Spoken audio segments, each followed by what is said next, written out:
Hello, welcome to my channel Chikki kitchen recipe. तो आज मैं आप सभी के लिए लेकर आई हूँ चावल का पीठा की रेसिपी। जी हाँ, दाल पीठा की रेसिपी, जिसे दाल भरकर बनाया जाता है और ये बनता है चावल से। और ये बहुत ही हेल्दी होता है, बहुत ही टेस्टी होता है और बहुत ही यूनिक सी रेसिपी है ये। वैसे तो ये हमारा बिहार स्पेशल है। ये बहुत ही हेल्दी होता है क्योंकि इसे हम फ्राई नहीं करते, ना ही डीप फ्राई करते हैं। इसे हम पानी में बॉईल करके बनाते हैं। जी हाँ, तो चलिए देखते हैं कि इसे बनाने के लिए किन किन चीज़ों की ज़रूरत होगी। तो ये देखिए, ये मैंने लिया है दाल, ये चना का दाल मैंने लिया है। इसे मैंने 6 से 7 घंटे के लिए सोक कर लिया था। आप चाहे तो रात भर भी इसे सोक कर सकते हैं। ये देखिए आसानी से टूट रहा है, ये अच्छे से सोक हो गया है, तो पकाने में बहुत ही आसानी होती है और जल्दी पक जाता है। अब इसे अच्छे से मैंने धो लिया था। इसे हम कुकर में ट्रांसफ़र कर देंगे और कुकर में बस ये देखिए इतना ही पानी डालना है ना। ये देखिए दाल के ऊपर भी पानी नहीं आया है, सिर्फ आधा ग्लास मैंने पानी डाला है। इसमें ज़्यादा पानी नहीं रहना चाहिए, बस इतना पानी डालना है कि जब हम दाल को पकाएं तो दाल हमारा जले नहीं। बस आधा ग्लास पानी मैंने डाला। केवल 2 सीटी आने तक आप इसे पका लें, सिर्फ 2 सीटी लगना है। और जब तक सीटी आ रही है, चलिए हम देखते हैं कि किन किन चीज़ों की ज़रूरत होगी। यहाँ अदरक का टुकड़ा मैंने लिया है, आप देख सकते हैं इतना लिया है, 2 टुकड़ा मैंने लिया है। और लहसुन की कुछ कलियाँ मैंने लिया है। और हरी मिर्च मैंने 3 लिया है। आप हरी मिर्च की क्वांटिटी अपने हिसाब से बढ़ा भी सकते हैं। और यहाँ पर इसे हमें क्या करना है ना, कूच लेना है। हमें काटना नहीं है, बारीक नहीं काटने से, बस कूच लेना है। और ये देखिए यहाँ पर चना दाल तब तक हो गया है हमारा। तो ये देखिए पानी बिल्कुल भी नहीं है इसमें, आप देख सकते हैं, सिर्फ बहुत थोड़ा सा ज़रा सा पानी होगा। तो ये देखिए इस तरह का ही दाल आपको पकाकर रेडी करना है। आप देख रहे हैं दाल भी अच्छे से पक गया है, क्योंकि जब हम दाल की फिलिंग्स करते हैं तो दाल खड़ा नहीं होना चाहिए, उसमें वो अच्छे से गला हुआ होना चाहिए। लेकिन देखिए आप यहाँ पर पानी मैंने यहाँ पर जो कम डाला था ना, सिर्फ आधा ग्लास, तो देख लीजिए आप इसी तरह का पानी डालकर आपको पकाना है। देखिए दाल भी अच्छे से गल चुका है पूरा। और इसमें जो थोड़ा मोड़ा जो पानी होगा 1-2 चम्मच के करीब ना, वो अभी हम इसे फ्राई करेंगे। दाल को थोड़ा सा भूंज लेंगे हल्का सा तेल में, बस ताकि ये जो पानी है इसमें ये सारा सूख जाए। और भूंजने से ना बहुत ही अच्छा फ्लेवर आता है। तो चलिए देखते हैं। कढ़ाई हम चढ़ाते हैं यहाँ पर, और यहाँ पर थोड़ा सा सिर्फ तेल डालना है। 2 से 3 चम्मच के करीब आप यहाँ पर तेल डाल लें। और इससे तेल गर्म हो जाएगा ना, तो हम इसमें क्या करेंगे, थोड़ा सा इसमें हम जीरा डाल देंगे। ये देखिए यहाँ पर मैंने ज़ीरा डाला है।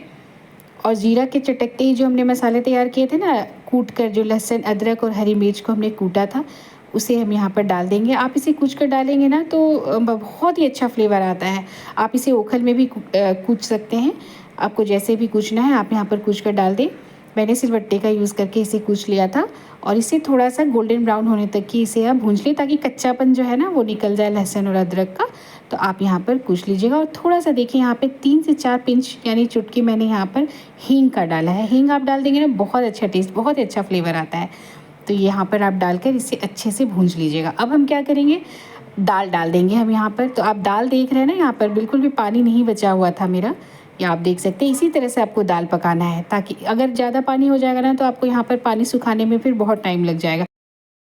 अब इसे हमें अच्छे से भूंज लेना है। यहाँ पर हम कुछ ना मसाले ऐड करेंगे, यहाँ पर सूखे मसाले ऐड करेंगे। तो थोड़ा सा आधा चम्मच मैंने यहाँ पर हल्दी मिलाया है, हल्दी पाउडर। और थोड़ा सा आधा चम्मच के करीब मैंने यहाँ पर कश्मीरी लाल मिर्च पाउडर मिलाया है। आधा से छोटा चम्मच मैंने यहाँ पर काली मिर्च पाउडर डाला है।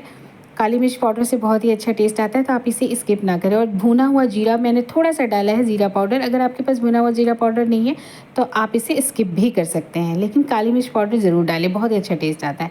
और आधा चम्मच मैंने यहाँ सब्जी मसाला ऐड किया है। जो भी आप सब्जी मसाला खाने में ऐड करते हैं ना, वो ऐड कर सकते हैं। तो यहाँ पर ये सारे मसाले मैंने यहाँ पर ऐड कर दिया है। और अभी यहाँ पर हमें नमक भी ऐड करना है, लेकिन हम यहाँ पर ऐड नहीं करेंगे। इसमें जो कुछ थोड़ा बहुत जो पानी है ना, वो भी हम इसे सूख जाने देते हैं हम यहाँ पर। इसके बाद हम यहाँ पर नमक ऐड करेंगे। तो आप तब तक इसे भूंज लें, इसे अच्छे से फ्राई करिए। अब देखिए आप यहाँ पर मैंने नमक ऐड किया, आप देख सकते हैं भूनते भूनते जो दाल है ना हमारा, बहुत ही अच्छा हो गया था। आप ये ना सोचें कि बहुत देर तक भूनना है, सिर्फ 2 से 3 मिनट के आसपास भूनना है। और यहाँ पर मैंने अब यहाँ पर हरी धनिया पत्ती यहाँ पर ऐड कर दिया है। अब आप इसे अच्छे से मिक्स कर लें। और दाल, पता है, जब आप ठंडा होने के लिए छोड़ेंगे ना, तो ये बहुत ही आसानी से हो जाता है, मतलब आपस में चिपकेंगे नहीं, ये बहुत ही अच्छे से ड्राई हो जाता है, कहने का मतलब है। तो ये यहाँ पर आप अच्छे से चला लीजिएगा। अब आप इसे ठंडा होने के लिए छोड़ दें। गैस फ्लेम को मैंने ऑफ़ कर दिया है। और इसे अलग बर्तन में निकालें, ताकि अच्छे से आसानी से ये ठंडा हो जाएगा। तो इसी तरह का दाल आपको रखना है। सिर्फ 2 से 3 मिनट लगता है फ्राई करने में, ज़्यादा नहीं लगता है, क्योंकि दाल तो हमारा पका हुआ है। सिर्फ जो हमने थोड़े सूखे मसाले ऐड किए ना, वो थोड़ा सा भुन जाता है साथ में। अब चलिए यहाँ पर ना थोड़ा सा देखिए 3 ग्लास के मतलब 2 ग्लास के करीब मैंने 2 से 3 ग्लास के करीब यहाँ पर आपको पानी को गर्म कर लेना है आटा गूँथने के लिए।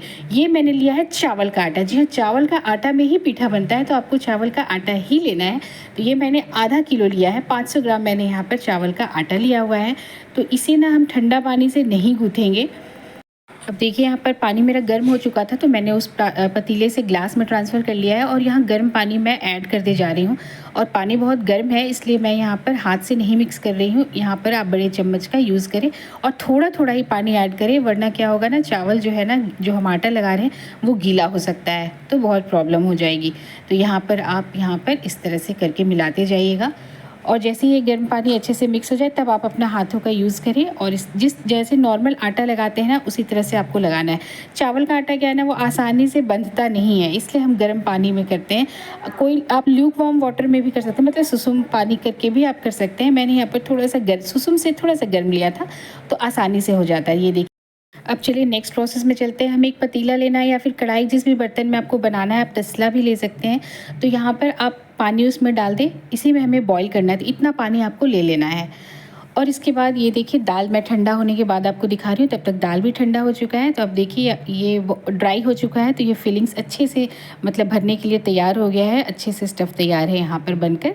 तो आप इसे ठंडा होने दें, इतना ठंडा होने दें कि आप अच्छे से हाथ से इसे टच कर सकें। अब मेरा आटा भी लग चुका है, अब दाल भी ठंडा हो चुका है और एक पतीले में मैंने पानी भी गर्म होने के लिए चढ़ा दिया है। पानी आप गर्म होने के लिए चढ़ा दें। अब चलिए हम पीठा बनाने की तैयारी कर लेते हैं। चलिए अब हम पीठा बनाते हैं। तो इस तरह से देखिए, आपको लोई बना लेना है और जिस आकार में आपको रखना है ना, जितना बड़ा रखना है, छोटा रखना है, बड़ा, उसके हिसाब से आप लोई ले। मैंने यहाँ पर मीडियम साइज़ का एक लोई लिया है। रोटी जैसे हम बना देना, उससे थोड़ा सा बड़ा मैंने लिया है। ये देखिए इस तरह से, देखिए आटा ना बहुत अच्छे से गूँथ कर तैयार हुआ है, इसलिए बहुत ही अच्छे से ये हो रहा है। अगर आप फर्स्ट टाइम बना रहे हैं, तो मैं ये भी आपको बता रही हूँ, आपको अगर मुश्किल आ रही है तो फिंगर में थोड़ा सा ना, उंगली में क्या करें ना, पानी ले लें, आप ठंडा पानी हल्का सा टच कर लें और इस तरह से करें तो आटा चिपकेगा नहीं और बहुत ही आसानी से आप इस तरह से बना पाएंगे। वैसे ज़रूरत नहीं पड़ती है, लेकिन मैंने ये दिखा दिया है कि अगर आप फर्स्ट टाइम बना रहे हैं तो आप इस तरह से कर लें। तो यहाँ पर तो बहुत ही आसानी से हो जाता है। और यहाँ पर आप दाल की फिलिंग्स यहाँ पर डाल दें। दाल तो इतना अच्छा मतलब टेस्ट आ रहा है ना, बहुत ही अच्छा। अगर आपकी जो ये स्टफ़ जो मैंने रेडी किया है ना, वो अगर अच्छा बन गया ना, तो बहुत ही अच्छा लगता है खाने में। ये देखिए इस तरह से करके अब हम इसे ना बंद करेंगे। अगर आटा आपने अच्छे से गूँथ लिया है ना, तो इसमें क्रैक्स नहीं आएंगे। अगर बहुत ज़्यादा कड़ा आप आटा गूँथेंगे ना, तो फिर ये जब आप भरेंगे तो इसमें क्रैक्स आने लगते हैं और क्रैक्स आएंगे तो फिर पानी में आप डालेंगे तो फट जाता है। इसलिए आप ध्यान रखें कि सॉफ्ट सा आटा ही आपको गूँथना है, गीला नहीं रखना है, बस इतना जितना कि आप रोटी बनाने में यूज़ करते हैं। ये देखिए यहाँ पर मैंने ये गोल शेप का बनाया है, राउंड शेप का। ऐसे जो ऊपर उठा हुआ है उसे हल्का सा ऐसे करके दबा दें आप। ये देखिए हल्का सा दबाएं।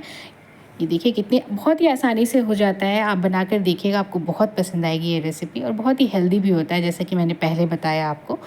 ये देखिए यहाँ पर ये बनकर तैयार हो गया है। आप मैं घुमाकर आपको दिखा रही हूँ कि यहाँ पर थोड़ा भी क्रैक्स नहीं है। ये देखिए, अब इसी तरह से करके ना हम और भी बना लेंगे, बाकी के जितने बचे हैं। यहाँ पर अब मैं दूसरा बना रही हूँ। मैंने क्या किया था ना, आप कोई भी शेप का बना सकते हैं, आप लंबे आकार में भी बना सकते हैं। तो गोल जो है ना, अगर आप फर्स्ट टाइम बना रहे हैं ना, तो गोल शेप का ही आप प्रीफर करें, तो बहुत ही आसानी से बन जाता है।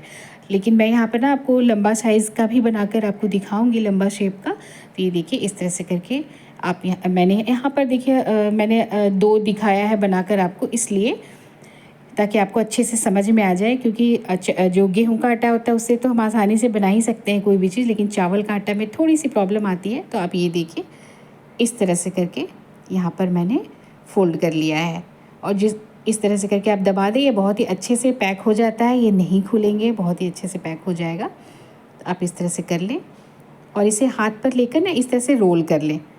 इसमें ना शेप का कोई मैटर नहीं होता है, कि आपको जो शेप जैसे मतलब आसानी हो रहा है उस तरह से आप बना लें।